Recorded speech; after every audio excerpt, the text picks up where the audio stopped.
I have created an abomination, and you can too, and it's not as complicated as you might think. To start off, I'm going to play 2 alternate sections of the drop that you heard in the intro, and they're pretty similar in their construction to that drop.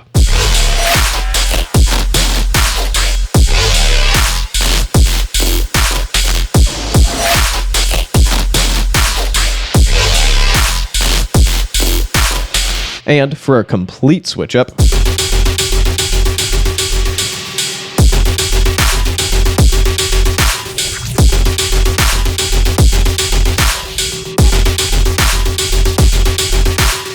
so let's dive into how this is actually put together. And this is a very iterative process.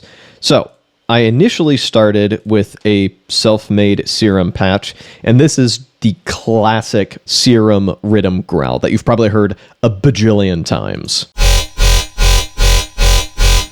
Fairly boring, but let's quickly run through it just in case you're unfamiliar with how this is set up, because it's going to become super important. I've got a wavetable brought in here. I don't even remember what the original sample was, but I just dragged it in here, selected a transform type, and then set about, well, transforming it even further. So the kind of standard stuff is to normalize all of your different frames, delete any extra frames, and then spectral morph them so I can scroll cleanly between each of these frames without any like popping or jittering. It's all just one smooth sound movement. Change over time is the key for dubstep sound design. And I am modulating this wavetable position. So let me turn off this processing. And I gotta remember, I have these here. Just a wimpy little growl, but it's a good starting point. And so I'm modulating the wavetable position a little bit and the level with this LFO. I've got a second oscillator with just a simple saw. Just giving the sound a little more girth. And all of that is going through this reverb filter. There are a lot of wacky filter shapes in here, and the reverb is one of the more popular ones. And I'm not moving the cutoff around. I've parked the cutoff on a spot that I thought sounded okay, and I'm having the drive get cranked up and down by this LFO. And it's giving you all this lovely metallic resonance that we can use as the basis of our sound. And then I've got the hyper dimension expander. Bit of multiband, tiny bit of mix is what I ended up with. And then one of my favorite tricks for metallic growls, a plate reverb with the size super small and just a little bit of mix. And it gives you just this really short metallic reverb. It's not washing it out, it's just giving it a little bit of a tail. However, it kind of doesn't matter what your starting point is as long as it's reasonably aggressive, because we're going to end up just destroying this sound using channel favorite Infiltrator. They're not sponsoring anything I've ever done. I've never had any contact with this company. They probably should though, because I have gotten a lot of mileage out of this plugin. It's a glitch plugin with a ton of different effects in it. So I'm using the preset under distortion called Mangle. So let me start with it off and I'll turn it on.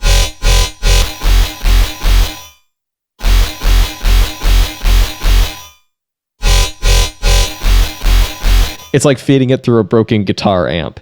There's a bunch of distortion going on in here. And to be honest, at this stage, I have basically no ideas, and I'm not going super in depth to really dial in these effects, especially in Infiltrator. Usually I'm just kind of throwing on presets and stacking them and just seeing if I end up with some chaos that sparks an idea. And in this case, that's exactly what happened. And I have plenty of failed sessions where it just didn't happen.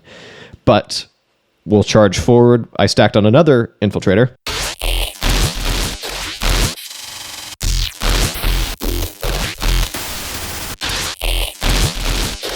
There's a lot going on this preset. Among other things, a couple of reverb filters again, a phaser, a delay, and a looper, so it's giving us those little looped glitches.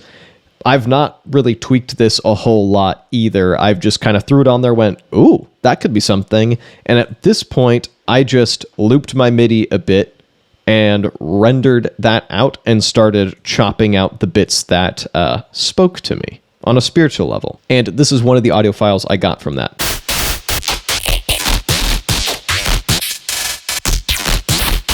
And I might have had one more instance of Infiltrator stacked on here. I don't remember at this point because I was going through this pretty quickly. But regardless, this is what I ended up with.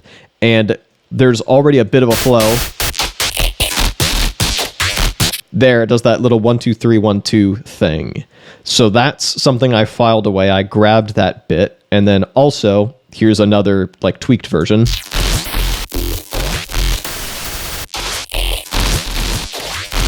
Just doing that 1, 2, 3, 4 pattern. You can just be like, bah, bah. So we've got some material for kind of an A section and a B section of our drop. So let me mute this intro growl. We'll get to that in a second. There's not even a ton I had to do to this little rhythm other than isolate it and make sure to like fade stuff out and cut it off when I wanted it to. I basically carved out the rhythm that I wanted and then just kept processing. So I've gotten rid of this processing, and here's what it sounds like raw. Fairly aggressive, and you'll notice that reverb on this second version on that last little hit. But from there, I added Dimension Expander, Defacer, which is a distortion plugin, on top of the Dimension Expander, and then a bit of EQ. And this is because I very deliberately separated out the sub, so it stays nice and clean. And that's just a Serum with some distortion. That's their kind of mildly distorted sub, and I've distorted it further.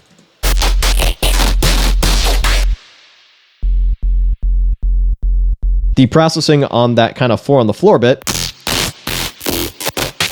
is a little more aggressive. It sounds kind of weak on its own, even with all the craziness going on in it so far. So let me show you the extensive processing that I've used. First of all, this is what's a pretty good free alternative to LFO Tool, Tal Filter, and I'm just using it as a volume shaper to give me nice defined hits. So instead of these messy hits, and you can even see I've done some like crossfading and scooting stuff around to like line up stuff where I want it. And that shortens those sounds, gives them more shape. I've got knock on here, which you'll see again in a second, with air up a bit, and then saturate and clip cranked. Bit of OTT. Dimension Expander. And crystalline, the reverb.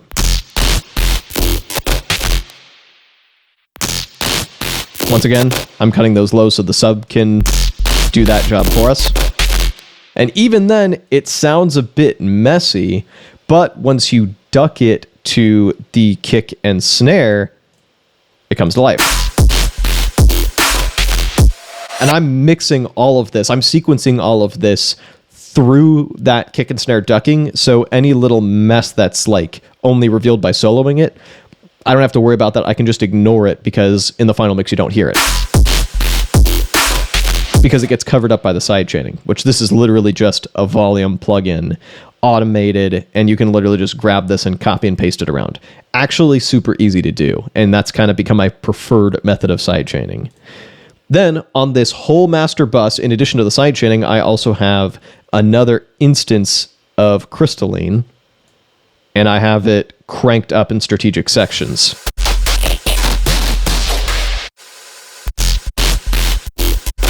And finally, to fill everything out a bit, I have this kind of ringy modulation thing. I don't remember how I made this. I'm pretty sure this is like a time stretched to hell and then also glitched out version of that same main bass. Regardless, it's providing just a bit of background movement and noise. And finally, let's take a look at this intro growl, which kind of separates our A section from our B section. This starts life as the same Serum patch with one key difference. I have the pitch here modulated to go up and then way down. That's where that growl comes from, is really intense up and down pitch movement. Like, I'm talking a couple octaves if I recall correctly. Then a limiter to rein that in. Infiltrator To give it that phasiness, another Infiltrator. To give it even more phasiness, and then a defacer. To bring all that to the forefront and just distort it to hell and back. And I believe this one is fairly similar. And that's your drop. Giant pitch bend, fun little syncopated pattern, giant pitch bend, less syncopated pattern. And then in the second bit, the kind of 4 on the floor bit,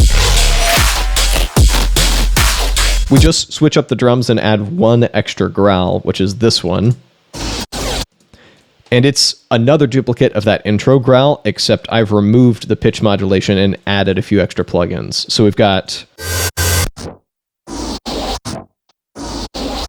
a bunch of stacked infiltrators, and then a volume adjustment to have it cut off right away. And I'm basically just deliberately destroying its stereo image with phasers.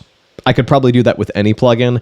I am just lazy and wanted to use Infiltrator for the millionth time. But let's get into the drums before we move on to that third drop. They're actually pretty simple. So this is with no processing, and I'll turn on the processing in a second. But I'm using a ton of oversampled stuff from his Project X sample pack. So a nice distorted little kick, 2 claps layered on top of each other, and then a different snare and clap reversed, which not only leads into these nicely, but also adds a tonal element to the growl, which was a total accident, but I just rolled with it. That's about it, and then I've just got this very shortened ride element. So I've been vibing on Decap's Knock plugin lately. So here's the original sample. That's a fairly subtle difference. I've just got the punch and air and turned up in a little bit of clipping and a little bit of EQ to bring out some high end. But Knock is doing the most work on the entire drum bus, which is, I think, where it's kind of meant to go. So I'm basically just soft clipping all my drums and adding a bit of extra punch and saturation. So let's get to a section where there's more going on. Here's without. Here's with. And this is going to trick your ears a little bit because it's louder, but the big thing is the distortion. Then I've got a little bit of OTT.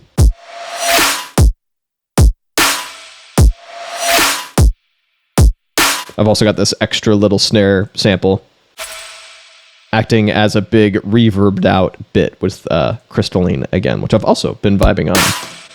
Nothing changed on the rhythm section. I've just cherry picked one of the clap samples.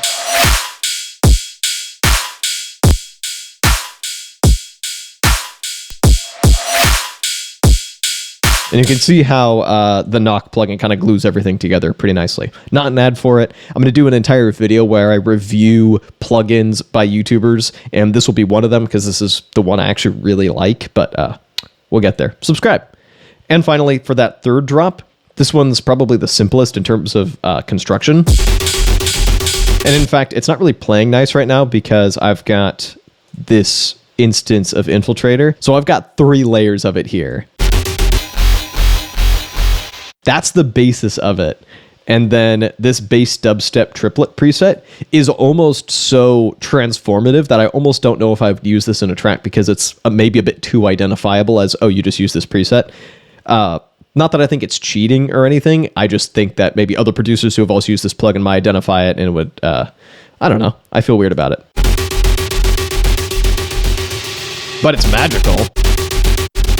And then I've got the saw wave to epic neuro bass on here automated in so that we get that little growl created basically out of thin air. And then I'm doing the same reverb trick as earlier, and that's my third drop. Anyway, those are all 3 drops, and as a reward for staying around this late into the video, let me show you this pre-drop vocal that I've been sitting on for ages. I'm not going to give you the full context, but the short version is this is a Twitch streamer malding over a game of Among Us, and I have stolen it, and I basically use it to test every single drop I make. It's fucking here.